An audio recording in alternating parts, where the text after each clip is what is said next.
Ladies and gentlemen, welcome to this discussion on one of the most hotly debated topics of our time, electric vehicles versus gasoline vehicles.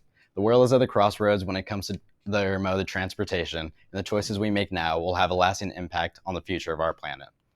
Today, we're going to be going over what exactly an electric car is, as well as seeing what its history looks like, and how it stacks up against its gasoline counterpart. So let's buckle up and get ready for a ride that will inform you about all you could ever want to know about electric vehicles. Before we dive deep into the history of electric vehicles, let's discuss what they are exactly. Electric vehicles, as helped by EPA, we can see that they are powered by a giant battery, which usually lies at the bottom of the car for stability purposes. It's also located there for just overall drivability and handleability of the vehicle. Instead of an internal combustion engine, these cars have an internal motor in place of it. These cars rely solely on electrical power and don't need gasoline to power them. Because of that, these cars do not emit any CO2 emissions while driving, which is a very big benefit for many people. Uh, these cars, since as I mentioned before, are powered by electricity, they need to be plugged in. Many people choose to plug them in at home as it just makes the most sense for their time. On that same topic of timing and charging your vehicle, we can see that it takes quite a bit longer to charge up an electric vehicle than your regular gasoline vehicle. Taking the Tesla, for example, drained at 0% battery, it takes 30 minutes for that car to reach 170 miles of charge. That's a bit longer than your average pit stop, and that might be a deal breaker for some people. But with technological improvements and strides in technology, we can see that it's still continuing to improve. Now with that, we can go back and take a trip in the history of electric vehicles and see how they got here. As you can see, they weren't always the same.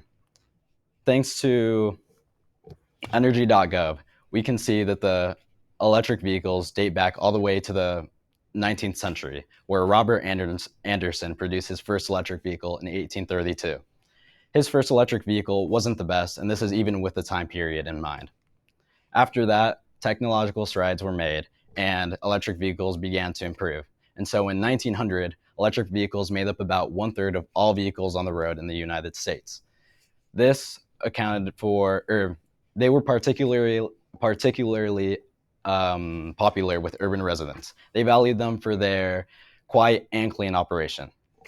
Now, shortly after that, we can see that Baker Electric was the first company to mass produce these electric vehicles. Their car was capable of going up to 20 miles per hour and had the charge of 50 miles per hour.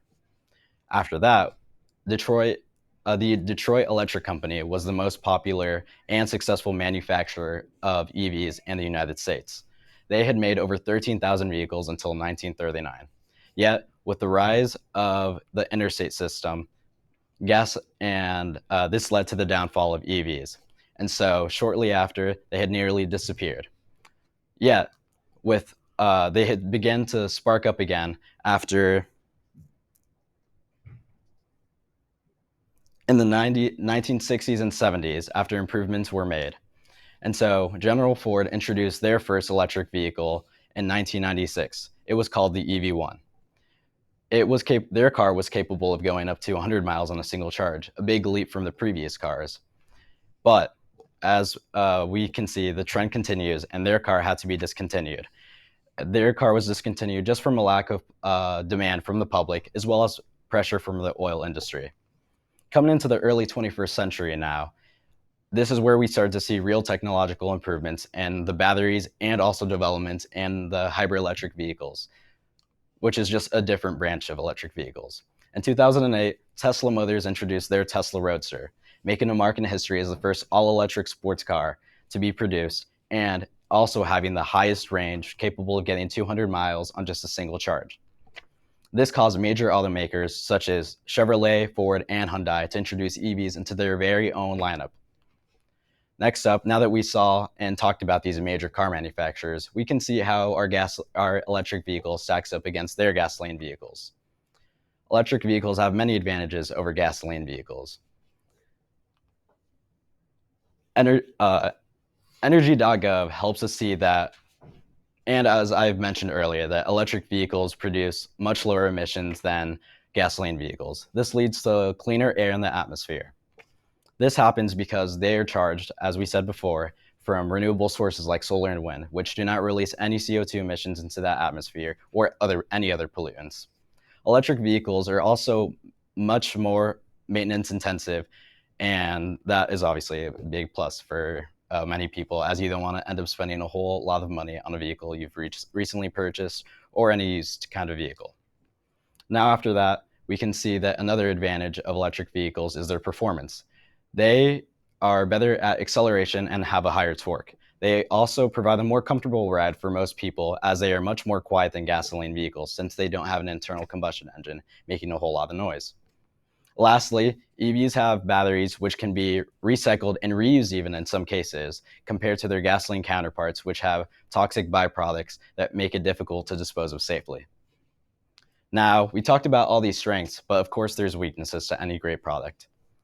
Climate MIT helps us see that the process in which these cars have their giant batteries produced is not the cleanest. It is the lithium-ion batteries that see the greatest emissions costs in the production of these vehicles. There are precious metals present inside of these batteries, and in order to get them, they need to be mined by machines using fossil fuels, and then they are heated up to a high temperature. All of this releases CO2 emissions into the atmosphere. But even though that's a negative for the environment, of course, we can see that overall EVs still produce or still perform much better than gasoline vehicles and overall emissions released during their lifespan.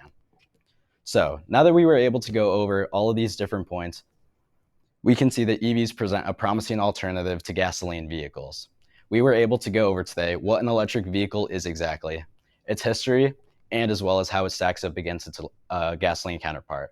With that now, and as a final message, electric vehicles have had both periods of growth and decline, but with improvements in technology and changing the focus now on renewable energy sources, electric vehicles are ready to play a significant role in the future of transportation.